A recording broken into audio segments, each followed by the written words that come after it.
Hey everyone, my name is Haneef Usmani. I am a senior at White Stage High School and I am the financial director for our Model UN team. So I'll be giving a short introduction to General Assembly.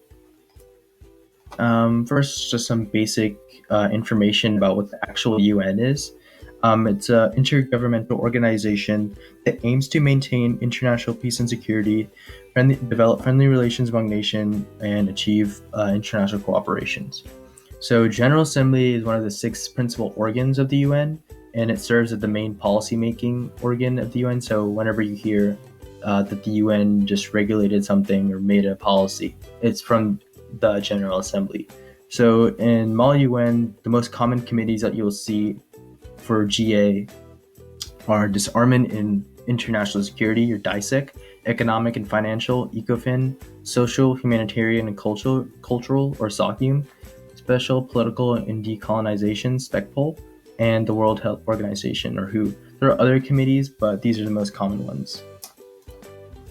Next is a general overview. First, you're a delegate, and you'll be assigned a country, so you'll be, for example, a delegate representing China. Everything you do and say is going to reflect your country's position in foreign policy. The goal of the committee is to create a resolution with your fellow delegates that solves the issue given by the topic. So the topics for each committee are given beforehand in the background guide, which outlines the details for the topic at hand and what needs to be resolved. So before the committee, the chairs will give you a background guide, and you need to submit a position paper that outlines your country's position on the topics. I'm not going to go too much in detail about the position paper because there'll be a separate video on it, but you need to submit that position paper. And during the committee, you're going to be debating with other delegates on which course of action is best, and you'll work together with other delegates to write out a resolution which will be voted on at the end. Before the conference, you want to make sure that you read over the background guide thoroughly. If there's one thing you do, if you don't want to research at all, at least read the background guide. Next, research your topics. Make sure you know what your country's stance is and what they've done regarding what the topic is. Make sure to know general information about your country, like geographical location, population, demographics. Make sure you know other country stances if you think they'll be important. Big countries like the US and Britain, you should know their stances because they're important countries. But if the country is important to the topic, you should also know their stances. Make sure you know basic parley pro or parliamentary procedure. I'm not going to go into too much into detail into this either because there'll be a separate video on that coming soon.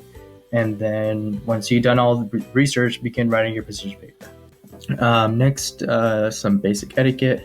First, you have the chairs. These are the people that are in charge of the committee.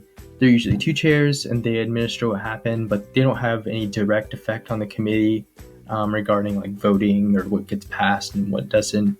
They're just the ones that count the votes and make sure everything goes smoothly.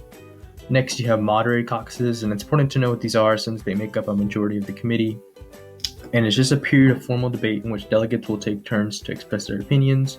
So essentially, for example, I would motion for a 10-minute moderated caucus with a 30-second speaking time on the topic of gun violence. So let's say that motion gets passed. The chair would pick on whoever has their hand up or placard up, and you get picked on and you had to talk in 30 seconds on the topic of gun violence.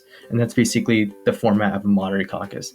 And generally, there'll be multiple moderated caucuses discussing a certain topic before you move on to unmoderated caucuses, which is a period of informal debate between delegates. And generally during this time, you're hammering out resolution proposals with people that share the same stance. So during this time, you walk around the room and go to other blocks and groups, and you're like, hey, let's work on a resolution together. And you guys work on your resolution and you write it out. Next, you have points, and points are basically things that you can shout out in the middle without having to raise your hand. You have point of order, point of personal privilege. And I'm not going to go into too much detail on what they are, but you can just shout out. It's just exclamatory motion that you can use without having to have it voted on. Point of order, you say that if someone makes a procedural error, or point of personal privilege if you need to go to the bathroom or something. Next, you have parliamentary procedure, or parley pro. I mentioned this before, but the formal rules and customs followed during a conference. I'm not going to go into too much detail about it because there will be a video detailing actual things that you should follow in Barley Pro. And yeah. Next, you have things that happen during the conference and the general committee format. So, and the first thing that will happen once you step into that room is that delegates will decide a topic or agenda to discuss. So in the background guide that I mentioned before, generally there'll be 2 or 3 topics given in the background guide. So you're going to walk into that room, you're going to sit down, and then you'll decide which topic to go. You'll vote on which topic to do first.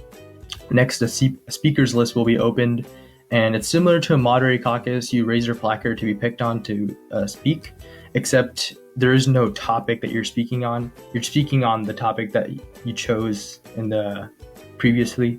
So this is very general, and you're just telling everybody what your stance is. This is kind of like the first speech and the first time you're talking during the committee, and the speech should outline what your general stance is and what your country has done regarding the stance. You should get a general idea of which countries side with you or against you during the speakers list. Afterwards, delegates will raise their hands to motion for something, and all motions are voted on by a simple majority. So multiple delegates can motion for something, and whichever motion gets a majority will be the one that's passed. Next, there's resolution writing, which happens in unmoderated caucuses. So usually you get to resolutions once the topic has been debated sufficiently. So afterwards, you get into unmoderated caucuses, and you'll get around, go to other people, go to other groups, you'll walk around, and you'll start forming blocks and writing resolutions. And in a block, you basically consist of other people that have similar stances, and in the block, you'll write out your resolution. So in a resolution needs to consist of 2 things: sponsors and signatories. Sponsors are the people who actually write the paper, and signatories are just people who want to see the paper debated, but it doesn't necessarily mean that you're pro or against the paper. Once it has been submitted, resolutions will be presented, and there'll be a Q&A with the sponsors of the paper. And for the paper to pass, it needs a 2/3 majority. Next, here's some tips. In order of importance, be clear, concise, detailed. Be loud and confident as possible. Show passion, not emotion. Speak slowly if necessary. Try not to stumble on your words too much. Don't worry about the time limit. If you can, be loud. Again, being loud is very important. You want to draw attention to yourself as much. Get your main points in. Elaboration can come later in speeches or unmods. Speak as much as you can. Always keep your placard up. Try to speak through the whole time limit. If the time limit is 45 seconds, try to speak through at least 40 seconds. Don't talk for 5 seconds and just sit back down. Try to talk as much as you can. Keep on talking. Keep on raising your hand. Keep on raising your placard. As I said, draw attention to yourself. Make sure that people know who you are and the chairs know who you are. You're going to be in a room with 30 other people, so you're going to have to stand out amongst all those other people by talking and being loud. Make sure that you're addressing topics that are relevant to the discussion. Don't bring some irrelevant information, because then people will get annoyed and the chairs won't like that. Next, controversy over views can be good if warranted by your position. Basically, what this means is controversy can help your case and it'll make you look good if you play it out well. But just be careful that if you don't know what you're doing, try to stay with the status quo and try to be resolute with what you're saying. Next, then this is probably the most important thing: stick to your country's position. Don't just follow the morally right options that you may believe in. Big mistake people make a lot of times is they will include some of their own opinions into whatever their speech is or whatever they're talking about. If you're Saudi Arabia and the topic is feminism, don't include your own opinions on feminism. Stick to your stance, stick to the topic, stick to whatever your country believes in. Next, certain phrases that you say, like "thank you, honorable chair," or "I yield my time to the chair." You say that at the end of the speech. Next, here are some strategies. Make sure that you establish dominance. Be charismatic, have a good personality. You want to be someone that's likable and someone that everyone knows about. Avoid reading off a sheet of paper, which is basically what I'm doing the whole time. and speaking from the mind about the issue. Filler words, this tip right here is for me, not for you. Like basically, I've said that a lot, but make sure that you have cohesive speech patterns because that makes you sound much better. But again, it's okay to say that kind of stuff. Like basically, I say it all the time and I've gotten awards, but try to stay away, steer clear of using filler words. Next, doing your research is very important. If you want to win, you have to do your research. Understand your country's position. Make sure you're playing the character of whatever delegate your country would act like. Make sure you know what your country's stance is on everything. Make sure you know statistics and data. It'll make everything easier for you when you debate topics in the committee. Knowing past UN resolutions will make you look really, really smart. Like if you say past UN resolution 11.16 stated that blah blah blah blah, it'll make you sound really, really smart. As always, thanks for watching. Make sure to like and subscribe. We're going to have more videos on the way detailing things that I've talked about before. But if you guys have any more questions or comments, just leave them down in the comment section below.